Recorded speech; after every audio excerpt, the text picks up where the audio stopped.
నమస్తే. నేను మీ Om Prakash Varma, yoga therapist and dietitian. మన దగ్గర ఆన్‌లైన్, ఆఫ్‌లైన్ క్లాసెస్ కండక్ట్ చేస్తుంటాము. అలాగే టైలర్ మేడ్ డైట్ ప్లాన్స్ ఎటువంటి హెల్త్ ఇష్యూస్ ఉన్నా కూడా ఇస్తూ ఉంటాము. సో, ఎవరికైనా ఇంట్రెస్ట్ ఉంటే గనుక స్క్రీన్ పైన నంబర్ అయితే స్క్రోల్ అవుతుందో దానికి కాంటాక్ట్ చేయొచ్చు. సో, ఈరోజు వీడియోలో మనం తెలుసుకోబోయే ఇంట్రెస్టింగ్ టాపిక్ ఏంటంటే గట్ వార్మ్స్. అంటే మన పేగు లోపల ఏవైనా వార్మ్స్ కనుక ఫార్మ్ అవుతే అసలు దాని పరిస్థితి ఏంటి? ఎలా ఉంటుంది? దాని సింప్టమ్స్ ఏంటి? ఎలా టెస్ట్ చేసుకోవాలి?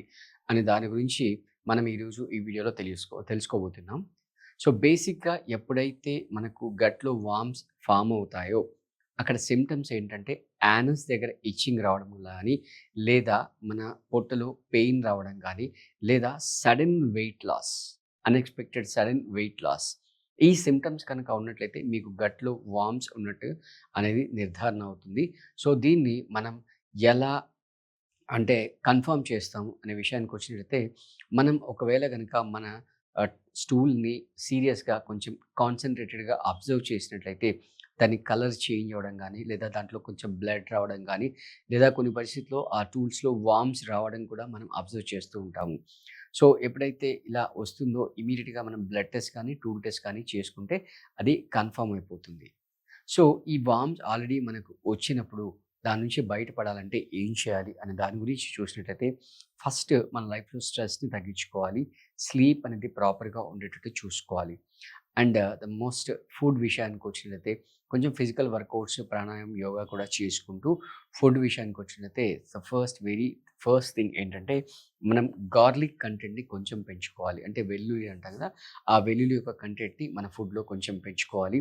సో, దాంతో పాటుగా ఈ కోకోనట్ కోకోనట్‌లో మనం మొత్తం 3 విధాలుగా అంటే రా కోకోనట్ తినడం, లేదా కోకోనట్ వాటర్ తాగడము, లేదా కోకోనట్ ఆయిల్ యూజ్ చేయడం. అంటే మన కుకింగ్ ఆయిల్ బదులుగా మనం కోకోనట్ ఆయిల్‌ని యూజ్ చేయాలి. సో, కోకోనట్ ఆయిల్ అనేది మంచి ఇమ్యూనిటీ బిల్డ్ చేయడానికి ఉపయోగపడుతుంది.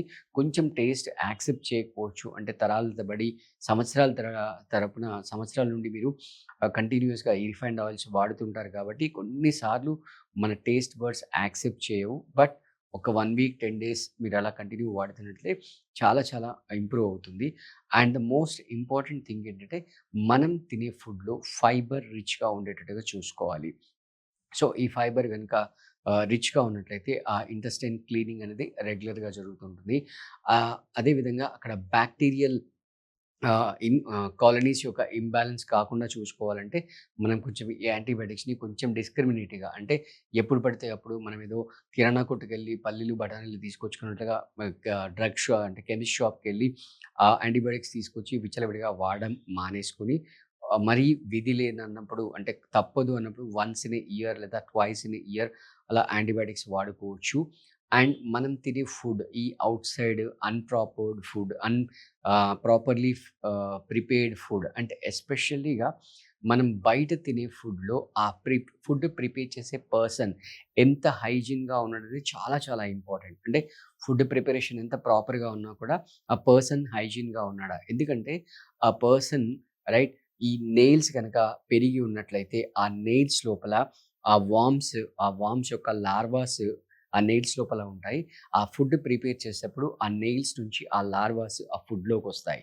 ఆ ఫుడ్‌ని మనం కన్జ్యూమ్ చేసినప్పుడు ఆ ఫుడ్ మన ఇంటెస్టైన్‌లోకెళ్ళి ఆ లార్వా అనేది మళ్ళీ వార్మ్‌గా ఫార్మ్ అవుతుందనమాట. సో, ఈ టోటల్ సిస్టమ్ అంతా కూడా మనం చాలా చాలా జాగ్రత్తగా ఉండాలి. అంటే ఈవెన్ మనం కూడా ప్రాపర్‌గా అంటే ఎస్పెషల్లీ కొంతమంది డైరెక్ట్ సాయిల్‌తో గానీ, ఇంకా డిఫరెంట్ డస్ట్‌తో గానీ ఎక్స్‌పోజ్ అయ్యే వాళ్ళుంటారు. కాబట్టి పర్సనల్ హైజీన్ కూడా ప్రాపర్‌గా మెయింటైన్ చేస్తూ ఉండాలి. అంటే మనం తినే ముందు ప్రాపర్‌గా మన హ్యాండ్ వాష్ చేసుకోవాలి. మనం ఎవరికైనా షేక్ హ్యాండ్ ఇస్తున్నప్పుడు కూడా ప్రాపర్‌గా మనం హ్యాండ్ వాష్ చేసుకొని and at the same time మన ఇమ్యూన్ సిస్టమ్‌ని మనం ఇంప్రూవ్ చేసుకోవాలి. ఇమ్యూన్ సిస్టమ్‌ని ఇంప్రూవ్ చేసుకోవడానికి ద బెస్ట్ ఫుడ్ ఏంటంటే పపాయ. పపాయ అంటే పపాయ జ్యూస్ కంటే కూడా రాగా పపాయ తినడం అనేది చాలా మంచిది. ఇది 2 రకాలుగా అంటే ఎర్లీ మార్నింగ్ తినొచ్చు లేదా నైట్ తినొచ్చు. సో, దీనివల్ల ఏమవుతుందంటే ఫస్ట్ ఆఫ్ ఆల్ మన డైజెషన్ ఇంప్రూవ్ అవుతుంది. మన లోపల అంటే ఇంటెస్టైన్ లోపల అన్‌డైజెస్టెడ్ ఫుడ్ సంవత్సరాల తరబడి నుంచి ఏదన్నా ఉంటే కూడా అది ఇమ్మీడియేట్‌గా ఫ్లష్ ఔట్ అయిపోతూ ఉంటుంది. ప్లస్ చాలా లైట్ ఫుడ్ అనమాట. అంటే ఎస్పెషల్లీ మనం నైట్‌లో గనక ఒక మంచి పండిన పపాయాని గనక కంప్లీట్ ఫుడ్‌లాగా తీసుకొని ఇంకా దాని బా దానికి అంటే వాట్ యూ కెన్ సే అది తిన్న తర్వాత మళ్ళీ రైస్ తినడం, చపాతీ తినడం కాకుండా ఓన్లీ పపాయ అలా తిన్నట్లయితే అప్పుడేమవుతుందంటే, ఆ సిస్టమ్‌లో ఉండే ఈ వార్మ్స్ అన్నీ కూడా క్లీన్ అయిపోతుంటాయి. అంటే వీక్లీ అట్‌లీస్ట్ 1 డే ఆర్ కుదిరితే 2 డేస్. ఒకవేళ మీరు 2 డేస్ చేస్తే గనక ఒక డే కంప్లీట్‌గా లిక్విడ్ ఫాస్టింగ్ చేయాలి. ఒక డే కంప్లీట్‌గా ఫ్రూట్ ఫాస్టింగ్ చేయాలి. ఈ ఫ్రూట్ ఫాస్టింగ్‌లో కూడా మళ్ళీ ఏదో ఫ్రూట్స్ చెప్పానని చెప్పి మీరెళ్లి what you can say sapota milk షేక్‌లు, సపోటాలు ఇట్లాంటివి తినకూడదు. అంటే ఇది నార్మల్ పర్సన్‌కి ఓకే. బట్ ఆల్రెడీ ఏదైనా డయాబెటిక్ గనుక ఉన్నట్లయితే ఈ సపోటా మళ్ళీ షుగర్ స్పైక్ చేస్తుంది.